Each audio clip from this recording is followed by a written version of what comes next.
Welcome तमाम विद्यार्थियों को मेरा प्यार भरा नमस्कार। आइए मेरे बच्चों, अब क्लास 10th के भूगोल विषय अंतर्गत चैप्टर 1 संसाधन एवं विकास का अंतिम पार्ट आपके बीच जाने वाला है ना। आज हम लोग समझेंगे आखिरी पार्ट को और पार्ट 6 होगा। मेरे वीडियो अनुसार ये मेरा पार्ट 6 होगा और चैप्टर हो जाएगा आज फुली समाप्त। तो हम लोग देखेंगे भारत की मृदाओं का वर्गीकरण। इससे पहले हमने पार्ट 1, 2, 3, 4 और 5 आपके बीच मैंने भेजा है। आप देखेंगे 12-14 मिनट करके वीडियो, आप उसको ध्यान से कहीं देखें और सुने तो ये चैप्टर बहुत बेहतरीन तरीके से मैंने जिक्र करने की कोशिश की है जो आपको समझ में आ जाना चाहिए। आइए अब समय बिना गंवाए शुरू करते हैं पार्ट 6, भारत की मृदाओं का वर्गीकरण, है ना। भारत की मिट्टियों का वर्गीकरण, दैट मीन्स बंटवारा। बोल रहा है भारत की मृदा को, मृदा मीन्स मिट्टी, भारत की मिट्टी को इसके रंग के आधार पर, इसके गहराई के आधार पर, गठन, आयु व रासायनिक और भौतिक गुणों के आधार पर निम्नलिखित वर्गों में विभाजित किया गया है ना। आप देखेंगे कि भारत के मृदा को इसके रंग, गहराई, गठन, आयु व रासायनिक और भौतिक गुणों के आधार पर निम्नलिखित भागों में बांटा गया है मेरे बच्चों। आप देखेंगे सबसे पहला जो भाग है, पहली मिट्टी जलोढ़ मृदा, है ना। जलोढ़ मृदा आपको पता होगा, जलोढ़ मृदा भारत की सबसे अधिक उपजाऊ मृदा है। आइए डिस्कस करेंगे, हम जान लेते हैं कि कौन कौन सी मिट्टी में विभाजित किया गया है। तो जलोढ़ मृदा आप देखेंगे, काली मृदा, फिर देखेंगे लाल और पीली मृदा, और फिर आप देख लेंगे लेटराइट मृदा, मरुस्थलीय मृदा, और छठा जो मृदा होगा वो वन मृदा होगी, है ना, वन मृदा। तो आइए एक एक करके हम लोग समझेंगे सभी प्रकार के मिट्टियों को। आइए जलोढ़ मृदा को समझते हैं। बोल रहे जलोढ़ मृदा कौन सी मृदा, जलोढ़ मृदा किस प्रकार की मृदा है ना, किस प्रकार की मिट्टी जलोढ़ मिट्टी। बोल रहा है सबसे अधिक उपजाऊ मृदा होती है ना। जलोढ़ मृदा भारत की सबसे अधिक उपजाऊ मृदा होती है मेरे बच्चों, जिससे संपूर्ण उत्तरी मैदान का निर्माण हुआ है। आप अगर हमारे भारत के उत्तर भारत का मैदान का अगर जिक्र करते हैं तो संपूर्ण उत्तर भारत के मैदान का निर्माण किस मिट्टी से हुआ है, तो जलोढ़ मिट्टी से, है ना, जलोढ़ मिट्टी से। अब कहिएगा सर जलोढ़ मिट्टी वहाँ कैसे आई, तो जलोढ़ मिट्टी वहाँ पर आने का मुख्य रीजन हिमालय से निकलने वाली 3 प्रमुख नदियाँ, है ना। हिमालय से निकलने वाली 3 प्रमुख नदियाँ सिंधु, गंगा और ब्रह्मपुत्र के कारण हुआ है। तो सिंधु, गंगा और ब्रह्मपुत्र नदियाँ उसके लिए जिम्मेवार है, जिन्होंने भारत के उत्तर भारत का मैदान जो है उसका निर्माण किया है। और आप देखेंगे कि इस मैदान का निर्माण मुख्य नदी तंत्र गंगा, सिंधु, ब्रह्मपुत्र के निक्षेपण से हुआ, जो मैं बात कर रहा था। अब देखेंगे कि आयु के आधार पर, है ना, इसके उम्र के आधार पर जलोढ़ मृदा को 2 प्रकार में विभाजित किया गया है। इसकी आयु के आधार पर इस मिट्टी को 2 भागों में बांटा गया है। कौन कौन भाग में, आप देखेंगे खादर और दूसरा बांगर। पूरा बांगर जो है वो पुरानी जलोढ़ मिट्टी थी, बांगर पुरानी जलोढ़ मिट्टी, और खादर जो है वो नवीन जलोढ़ मिट्टी, है ना। तो आपको सवाल बनकर के 1 नंबर का सामने आता भी है कि किस मिट्टी को नवीन जलोढ़ मिट्टी कहते हैं। जलोढ़ मृदा के 2 प्रकार, खादर और बांगर। तो आप देखेंगे कि बांगर पुरानी जलोढ़ मिट्टी है और खादर नवीन जलोढ़ मिट्टी नहीं। अब हम देखेंगे कि यह पोटास, ये जो मिट्टी है पोटास, है ना, पोटास, फास्फोरस और चूना युक्त होती है।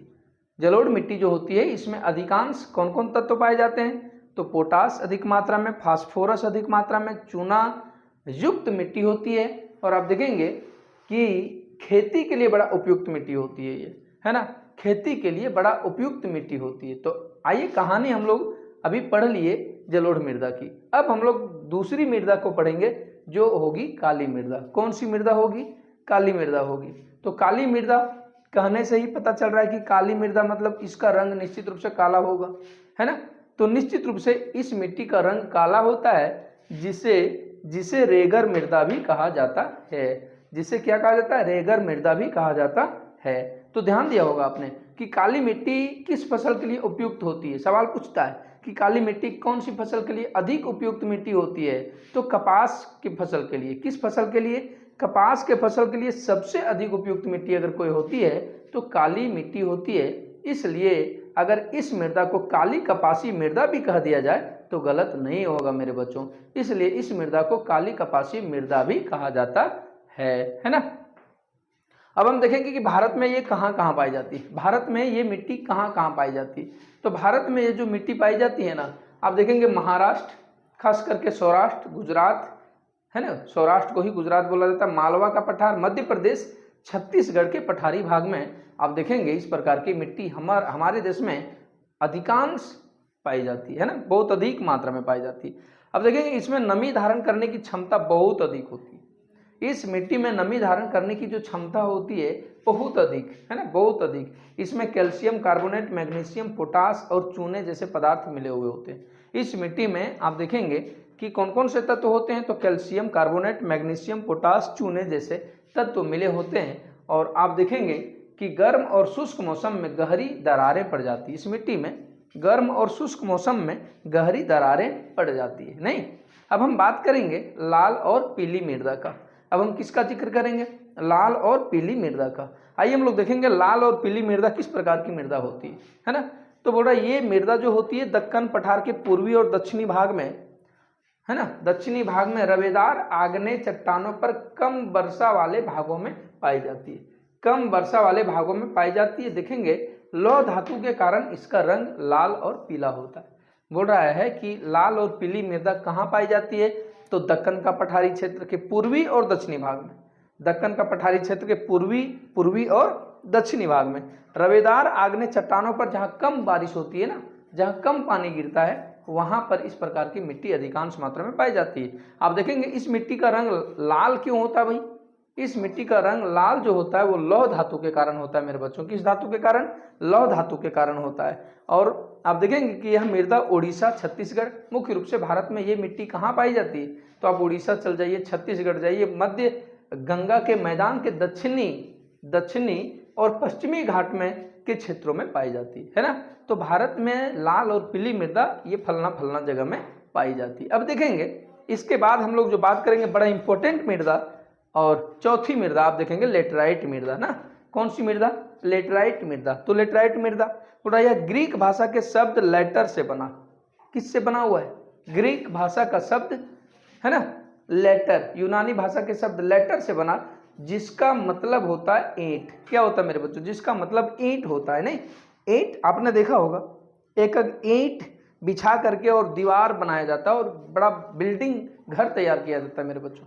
तो ईंट का कलर आपने देखा, तो ईंट का कलर ही लेटराइट मृदा का कलर होता है। बोल रहा है लेटर से बना, जिसका मतलब ईंट होता है। यह भारी वर्षा से अत्यधिक निक्षालन प्रक्रिया द्वारा, बोल रहा है इस मिट्टी का निर्माण भारी वर्षा से अत्यधिक निक्षालन प्रक्रिया के द्वारा होता है। बोल रहा है यह मिट्टी दक्षिण राज्यों में खास करके पाई जाती है।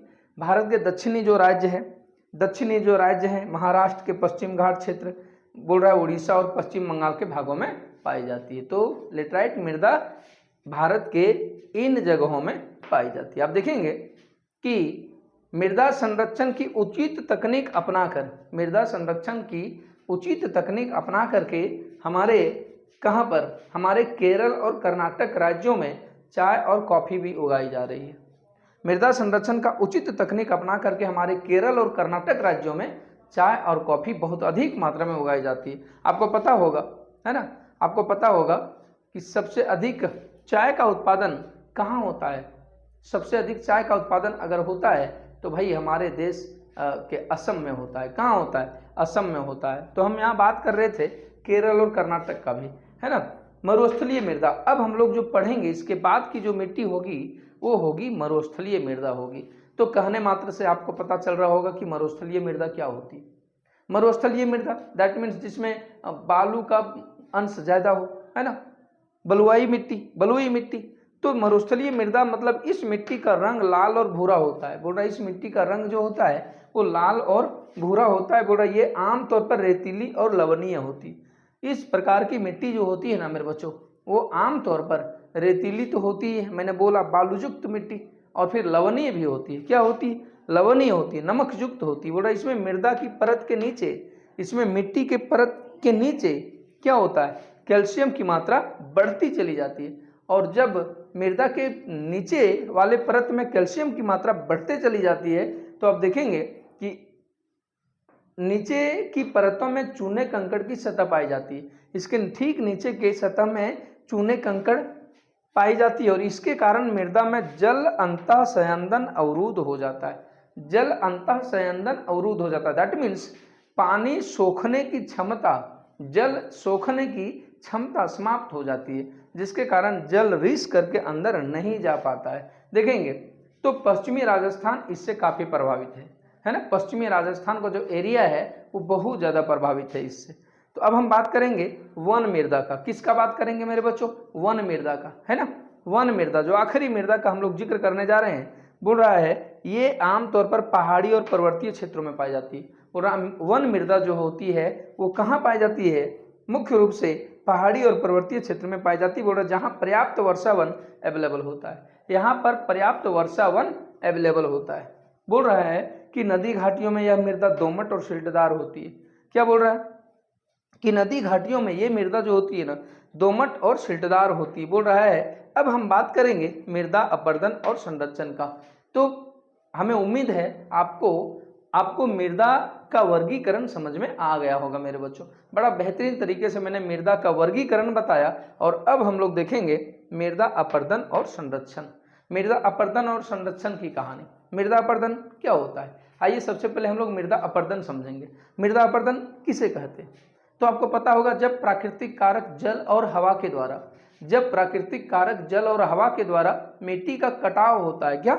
मिट्टी का कटाव होता है, मिट्टी का बहाव होता है, मिट्टी का धसाव होता है, मृदा अपरदन कहलाता है मेरे बच्चों। क्या कहलाता है? मृदा अपरदन कहलाता है। ये संपूर्ण भारत के बच्चों के लिए बड़ा इंपॉर्टेंट बात है, क्योंकि कोई मैं खास बोर्ड के लिए नहीं पढ़ा रहा हूँ, ये सारे बोर्ड, हिंदी बोर्ड खास करके बच्चों के लिए बहुत ही इंपॉर्टेंट बातें मैं कर रहा हूँ, है ना।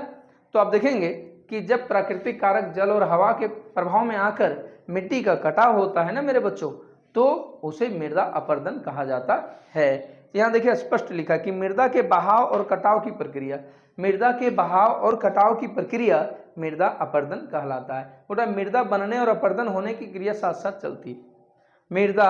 मृदा बनने, मिट्टी के बनने, मिट्टी के निर्माण होने और मिट्टी के बहने की भी प्रक्रिया साथ साथ चलती है। इसलिए आप देखेंगे कि दोनों क्रिया जब साथ साथ चले ना, तो बहुत ज़्यादा इफेक्ट नहीं दिखता, बहुत ज़्यादा प्रभाव इसका नेगेटिव नहीं पड़ता है। जैसे केवल अगर मृदा अपरदन ही होता तो मिट्टी बहुत ज़्यादा मात्रा में हमारे बीच कम हो जाती, लेकिन आप देखेंगे कि ये दोनों क्रिया साथ साथ चलती है।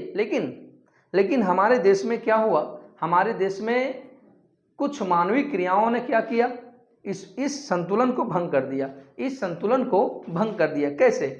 कुछ मानवीय क्रियाओं के कारण, जैसे वनोन्मूलन, पेड़ों की कटाई हुई, मनुष्यों ने पेड़ों की अंधाधुंध कटाई की, लिहाजा मृदा अपरदन ज्यादा हुआ। अति पशुचारण किया, लिहाजा मृदा अपरदन बहुत ज्यादा हुआ। निर्माण और खनन काम के कारण, खनन क्रिया के कारण यह संतुलन क्या हुआ? हमारे देश में भंग हो गया। क्या हो गया? भंग हो गया। और आप देखेंगे कि भंग होने के कारण मृदा अपरदन बहुत ज्यादा हुआ आज हमारे देश में, जिसके कारण भूमि निम्नीकरण जैसी समस्याएं उत्पन्न हो गई मेरे बच्चों। और इसके कारण ही भूमि निम्नीकरण की समस्या हमारे यहाँ आती है। अब बोल रहा है कि इसमें मृदा अपरदन में सहायक कारक कौन कौन? तो अभी हमने बोला जल, पवन, बहती हुई हवा को क्या कहते हैं? पवन कहते हैं। और हिम नदी, ये 3-4 ऐसे कारक हैं जो मृदा अपरदन में सहायक होते हैं। अब हम बात कर लें किसका? बात कर ले अवनालिका का। तो अवनालिका किसे कहते हैं? अवनालिका किसे कहते हैं हम देखेंगे। अवनालिका बहता जल के द्वारा मृदाओं का काटते हुए वाहिकाएं बनाना, है ना। बहता जल के कारण मृदाओं को काटते हुए वाहिकाएं बनाना क्या कहलाता है? नालिकाएं कहलाता है ना, अवनालिका कहलाता है। बोल रहा है मृदा संरक्षण के तरीके। अब हम बात कर ले मृदा संरक्षण के तरीकों का। आइए हम लोग बात करेंगे मृदा संरक्षण के तरीकों का। कौन कौन तरीका अपना करके हम मृदा को बचा सकते हैं, मृदा अपरदन को रोक सकते हैं, है ना। तो आइए हम लोग देखेंगे बच्चों कि पहला तरीका वो कौन होगा। तो पहला तरीका अपना सकते हैं हम लोग ढाल वाली भूमि पर समोच्च रेखी जुताई करके। ढाल वाली भूमि पर क्या करके, जैसे इस प्रकार की भूमि है तो इसके अलग डायरेक्शन में हम इस प्रकार की जुताई करेंगे, है ना। इस डायरेक्शन में जुताई करेंगे और इस डायरेक्शन में जुताई करने को हम समोच्च रेखीय जुताई कहते हैं। और यदि हम इस डायरेक्शन में जुताई करेंगे तो क्या होगा कि इधर से आने वाला जो जल होगा उसके साथ यहाँ की मिट्टी आसानी से नहीं बह पाएगी। अगर हम इसी डायरेक्शन में जुताई करते हैं तो आसानी से पानी नीचे उतरेगा, जिसके कारण वहाँ की मिट्टी बहुत तीव्र गति से बह करके नीचे चली जाएगी। तो ये पहला उपाय मैंने बताया, ढाल वाली भूमि पर समोच्च रेखी जुताई।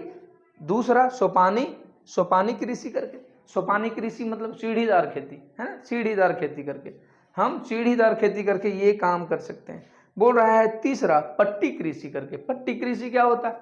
तो फसलों के बीच घास की पट्टियां उगा कर मेरे बच्चों, है ना, फसलों को हमने लगा दिया, अब बीच में क्या करेंगे, घास की कुछ पट्टियां लगा देंगे, और घास की पट्टियां लगाने के बाद वहां की मिट्टी आसानी के साथ नहीं बह पाएगी, और ये इसके कारण क्या होगा, इसके कारण मृदा का संरक्षण होगा। तो हमें उम्मीद है आपको भारत में मृदाओं का वर्गीकरण और मृदा अपरदन संरक्षण समझ में आ गया होगा। बहुत बेहतरीन क्लास में आपके बीच। अब मैं इसके बाद का चैप्टर आपके सामने रखने की जरूर कोशिश करूंगा, है ना। मेरे चैनल को जाते जाते आप सब्सक्राइब करना ना भूलें और शेयर करना ना भूलें मेरे बच्चों। मेरा चैनल आपको पता होगा, सुनील सर ऑफिशियल 093 लिख देंगे, मेरा चैनल आ जाएगा। तो आइए मिलते हैं बाद के वीडियो में, इसके बाद के वीडियो में। तब तक के लिए जय हिंद, वंदे मातरम।